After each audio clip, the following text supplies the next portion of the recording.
गुरु भक्ति योग। गुरु आपके उद्धारक एवं संरक्षक हैं। सदैव उनकी पूजा करो, उनका आदर करो।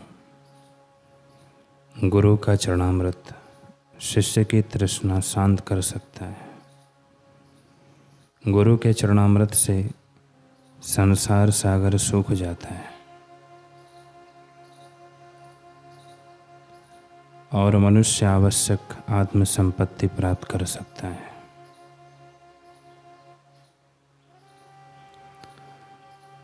आप जब ध्यान करने बैठे तब अपने गुरु का एवं पूर्वकालीन सब संतों का स्मरण करें। आपको उनके आशीर्वाद प्राप्त होंगे।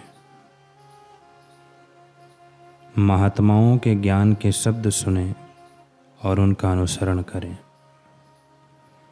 शास्त्र एवं गुरु के द्वारा निर्दिष्ट शुभ कर्म करें। शांति का मार्ग दिखाने के लिए गुरु अनिवार्य है। गुरु की पूजा करके सदा उनका स्मरण करो, आपको सुख प्राप्त होगा। श्रद्धा माने शास्त्रों में, गुरु के शब्दों में, ईश्वर में और अपने आप में विश्वास। किसी भी प्रकार के फल की अपेक्षा से रहित होकर गुरु की सेवा करना, यह सर्वोच्च साधना है।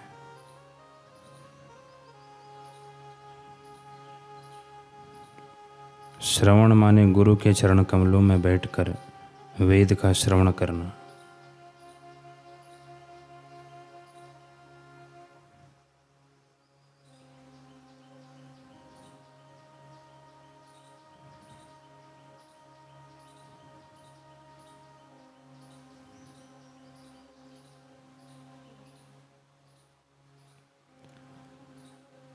ठाकुर रामकृष्ण परमहंस को नरेंद्र कहते हैं कि ठाकुर, आपको यूँ दिन प्रतिदिन कमज़ोर होते देखने से हमारा मन दुखी होता है।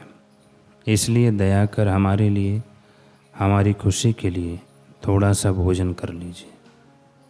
ना मत करना ठाकुर, आपको मेरी सौगंध है।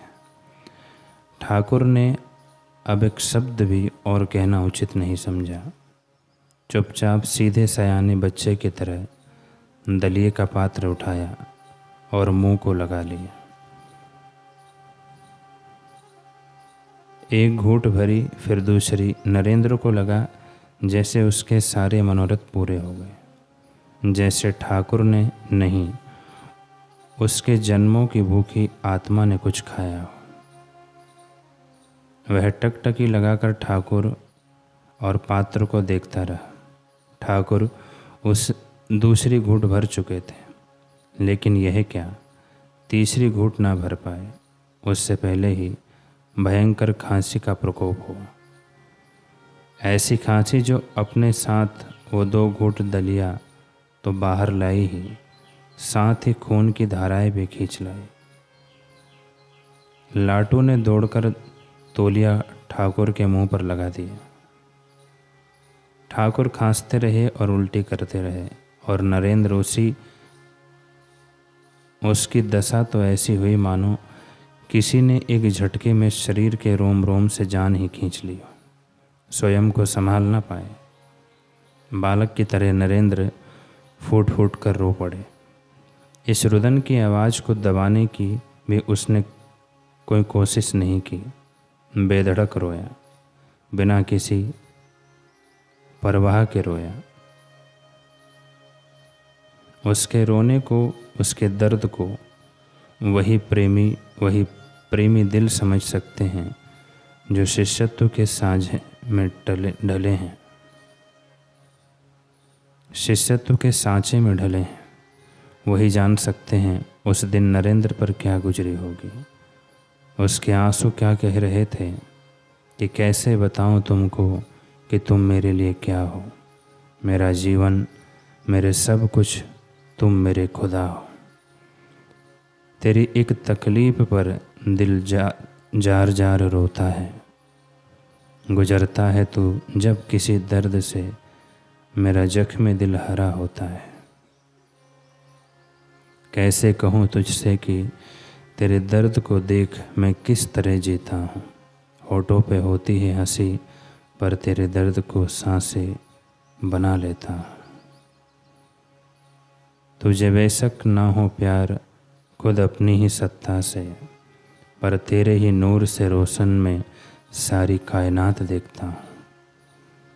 मुझ में ही रहकर मेरी धड़कनों को चलाने वाले, तुझ में ही तो मैं अपनी ज़िंदगी ढूंढता हूँ। तुझसे बिछुड़ कर ठाकुर मेरे मैं जी ना पाऊँगा, जो निकली तेरे होठों से ऐसे आह। सच कहता हूँ मैं तेरे चरणों में मर जाऊँगा। ठाकुर की खांसी शांत हुई। अब कक्ष में सिर्फ नरेंद्र का रुदन मुखर था। ठाकुर थके हारे से दिख रहे थे, फिर भी मुस्कुरा रहे थे। आँखों से ममता बरस रही थी। एकाएक वे झुके और प्यार से बोले, नरेंद्र, तुझे वो दिन याद है जब तू अपने घर से मेरे पास मंदिर में आता था। तूने 2-2 दिनों से कुछ नहीं खाया होता था, परंतु अपनी माँ से झूठ कह देता था कि तूने अपने मित्र के घर खा लिया है, ताकि तेरी गरीब माँ थोड़े बहुत भोजन को तेरे छोटे भाई को परोस दे, है ना? बोलना, ऐसा ही था ना? नरेंद्र ने रोते रोते हाँ में सिर हिला दिया। ठाकुर फिर बोले, तूने अपनी यह युक्ति मुझ पर चलानी चाहिए थी। यहाँ मेरे पास मंदिर आता तो चेहरे पर खुशी का मुखौटा पहन लेता, हंस हंस के ऐसे दिखाता जैसे कि बड़ा तृप्त हो। पर क्या तेरा यह नकली नाटक मेरे आगे चल पाता था? तू चाहे नाट्य शैली में कितना ही उस्ताद हो, पर मैं भी तो कम नहीं। झट ही जान लेता था कि तेरे पेट में चूहों का पूरा कबीला दामा चौकड़ी मचा रहा है, कि तेरा शरीर क्षुधाग्रस्त है। और फिर तुझे अपने हाथों से लड्डू पेड़े मक्खन मिश्री खिलाता था, है ना? बताना नरेंद्र। नरेंद्र ने सुबकते हुए फिर गर्दन हिलाई। अब ठाकुर फिर मुस्कुराए और एक और प्रश्न पूछा, नरेंद्र, कैसे जान लेता था मैं यह सब? कभी सोचा है तूने? नरेंद्र सिर उठाकर परमहंस को देखने लगा, आवक मुद्रा में, हालांकि होंठ अब भी फफक रहे थे। ठाकुर ने कहा, बताना नरेंद्र, मैं तेरी आंतरिक स्थिति को कैसे जान लेता था? नरेंद्र ने कहा, क्योंकि आप अंतर्यामी हैं ठाकुर। ठाकुर ने कहा, अंतर्यामी? अंतर्यामी किसे कहते हैं? नरेंद्र बोला, जो सबके अंदर की बातें जाने। अच्छा नरेंद्र, कोई अंदर की कब जान सकता है? नरेंद्र ने कहा, जब वह स्वयं अंदर में ही विराजमान हो। ठाकुर बोले, यानी मैं तेरे अंदर ही बैठा हूँ? नरेंद्र बोले, हाँ जी बिल्कुल, आप मेरे हृदय में समाये हुए हैं।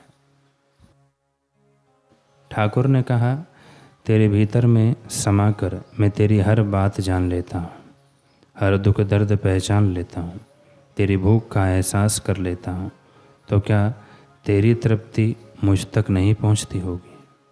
कैसी तृप्ति ठाकुर? नरेंद्र ने कहा, कैसी तृप्ति? ठाकुर बोले, तृप्ति जब तू भोजन खाता है और तुझे तृप्ति होती है, क्या वह मुझे तृप्त नहीं करती होगी? अरे पगले, गुरु अंतर्यामी हैं, अंतर जगत के स्वामी हैं। वह अपने शिष्यों के भीतर बैठा सब कुछ भोगते हैं। मैं एक नहीं हजारों मुखों से खाता हूँ। गुरु का स्वरूप विराट है। तेरे, लाटू के, काली के, गिरीश के, सब के। याद रखना, गुरु कोई बाहर स्थित एक देह भर नहीं है, वह तुम्हारे रोम रोम का वासी है। तुम्हें पूरी तरह आत्मसात कर चुके हैं। अलगाव कहीं नहीं है। नरेंद्र तो मुझसे अलग नहीं है, गिरीश मुझसे अलग नहीं है, काली मुझसे अलग नहीं है, लाटू मुझसे अलग नहीं है। इस प्रकार ठाकुर ने नरेंद्र को तत्व का उपदेश दिया और नरेंद्र का रुदन बंद हो गया।